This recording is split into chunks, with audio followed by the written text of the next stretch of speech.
એને સબસ્ક્રાઇબ કરો, લાઈક કરો, શેર કરો। અમારા માથે કફન બાંધીને નીકળવાના છે અને તમારી માએ દૂધ પાયું હોય તો મેદાનમાં। મિત્રો, આખો વિડીયો સાંભળતા પહેલા હું તમને જણાવી દઉં કે હાલ રબારી વસાહત ઓઢવમાં રબારી સમાજના યુવાનોના મકાન સરકારે તોડ્યા છે। ભૂપેન્દ્ર દાદાનું બુલડોઝર ફર્યું છે। આ સરકાર ઉપર હાલ રબારી સમાજ ગુસ્સે છે।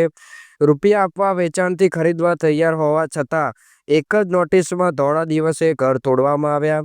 સરકારની તાનાશાહી ચાલી રહી છે ત્યાં સુધી તો બરાબર હતું, પરંતુ રાજકીય બદલો લેવા રબારી સમાજનો યુવાન એક ઓઢવમાં રહેતા કપિલ દેસાઈ નામના યુવકનો કોંગ્રેસના આગેવાન છે, તેમનું પણ ઘર તોડવામાં આવ્યું। તે ઘણા મુદ્દા વિશે લડતા હતા, તેથી તેમનું ઘર તોડવામાં આવ્યું અને હવે બધા આગેવાન ભેગા થયા છે। રઘુભાઈ દેસાઈ કોંગ્રેસના પ્રમુખ એ પણ ભેગા થઈને સરકારને ખુલ્લી ધમકી આપી રહ્યા છે કે આગળ વિડીયોમાં છે।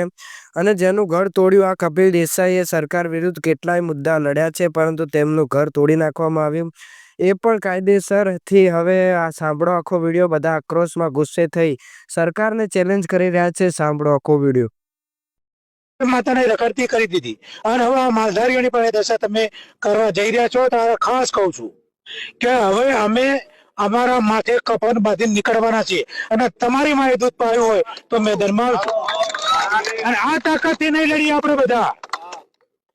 આ માલધારી સમાજને ગુજરાતમાં વિનંતી કરું છું કે જો તમારી માએ તમને દૂધ પીવડાવ્યું હોય અને જો તમારો માલધારીનો લોહી હોય તો આપણી ઇજ્જત ઉપર અવાજ ચાલી રહી છે।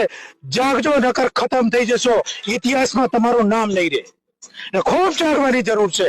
આ રીતે જયારે કરતા હોય, જે લોકો સત્તામાં બેઠા છે એમને એમની મર્યાદા ચૂકી છે અને આ મર્યાદામાંથી બહાર નીકળી એ આપણી વાત નહીં સાંભળે તો એમના કાનના અવાજના પડદા પણ આપણે ખોલી નાખીશું। જાહેરમાં કહેવા માંગુ છું।